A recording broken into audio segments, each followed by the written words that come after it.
आता बरेच मंदिराच्या बाहेर बसलेले असतात मुलं. तुम्ही त्यांना भिकारी बोलता, मी मुलं बोलणार.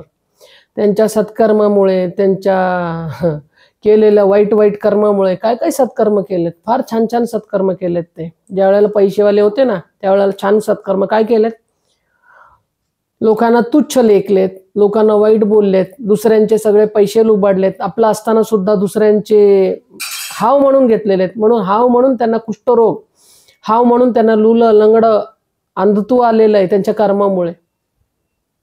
आणि कोण तुम्हाला दिसलं तर त्यांना अपशब्द बोलू नका, घालून पाडून बोलू नका, कारण त्यांचे प्रारब्धच त्यांना भोगायला मंदिराच्या बाहेर ठेवलेले आहेत, लक्षात ठेवा.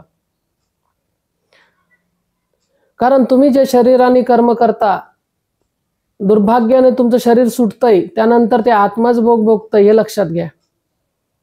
आणि नंतर आणि दुर्लभ आहे मनुष्य जन्म. म्हणजे काय, हात पाय साबूत असलेले, डोळे कान नाक साबूत असलेले, ते दुर्लभ आहे मनुष्य जन्म. मनुष्य जन्म येतंय 84 लाख मध्ये. असे पण मनुष्य जन्म येतात ज्याच्यात पाय नाही, हात नाही, डोळे नाही, कान नाही, लुला लंगडा कुष्ठरोग. हे दुर्भाग्य म्हणायचं. आणि ते कुठे असतात, भीक मागत असतात कुठे मंदिराच्या बाहेर. त्यावेळेला द्या, अन्न द्या, काहीतरी गोडधोड द्या, पैसे देऊ नका. हा लागतच असेल तर खरं खर्च ते कुठे राहतात कुठे नाही राहत, जावा तिथपर्यंत जावा, बघा खरी परिस्थिती बघा त्यांचं. डाळी आहेत पाव किलो, तुमची जशी ऐपत आहे तशी द्या. पाव किलो डाळ, अर्धा किलो, 1 किलो अशी डाळ द्या, तांदूळ द्या.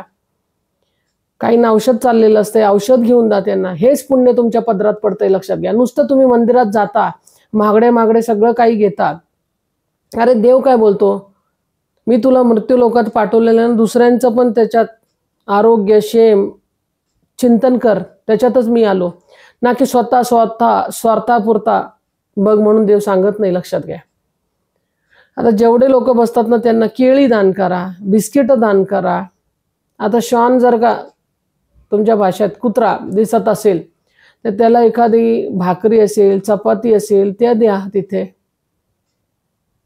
ते सगळ्यात मोठी पूजा झाली. मंदिरात गेल्यावर तुम्ही धक्काबुक्की करून जातात तर जाता, थोडे पैसे देऊन पण आईला दर्शन करतात, हे पण माहिती आहे मला.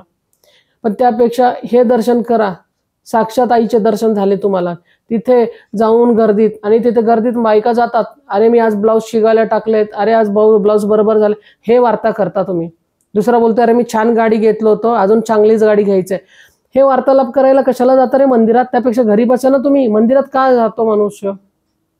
शांततासाठी, देवाशी भेटगाठ करण्यासाठी, देवाचं चौकशी करायसाठी, तुमची चौकशी सांगण्यासाठी. पण तिथेही गेला तर तुम्ही घरच्या गोष्टी घेऊन बसताना रे. मग कोणतं देवदर्शनाला जाता तुम्ही? तुम्ही देवाला बघायला जात नाही. तिथे बाई कोणते कपडे घालून आली आहे, ती किती लिपापोती करून आली आहे, किती मेकअप करून आली आहे, हिचे दागिने काय, तिचे दागिने काय, ती काय घातली आहे, हे काय घातली, हेच बघायला जाता तुम्ही मंदिरात. हे बघतोय मी, प्रत्यक्ष बघतोय, प्रत्येक मंदिरात जाऊन जाऊन बघतोय काय करतात माणसं. हे तुमचं जे तुम्ही कुकर्म करताना तुम्हालाच भोगायला लागतं. देवाकडे जाताना एकच करायचं असतं, फक्त देवाची संवाद करण्यासाठी तिथे शक्तिपीठाला जायचं असतं, ना की स्वतः बरोबर. आणि जे आलेले असतात तुम्ही बायका ते बायका संवाद करतात, पुरुष संवाद करतात, टिंगल करत बसतात एकमेकाची. कशाला मंदिराला जाता तुम्ही? तिथे मंदिरात शक्तिपीठात जाऊन पण काय करता, कुकर्म करता, परत पापच घेता तुम्ही. पुण्य कुठे घेऊन येता? मंदिरात का जातो मनुष्य, शक्तिपीठात का जातो? आपलं मन प्रफुल्लित होण्यासाठी, आपलं ओरा पॉझिटिव्ह होण्यासाठी, आपण त्या क्षेत्रात गेल्यासाठी, पावन होण्यासाठी जातो. पण तुम्ही नेगेटिव्ह होऊन येता. काय येता? कारण तुम्ही तिथे जाताना तुमचे घराचे आचार विचार, ह्याची त्याची निंदा कुचनिंदा सोडतच नाही, तिथे तेच बोलत असतं. मग काय उपयोग तुम्ही मंदिरात जाऊन? गेलं काय नाही गेला काय, एकच फरक आहे. ते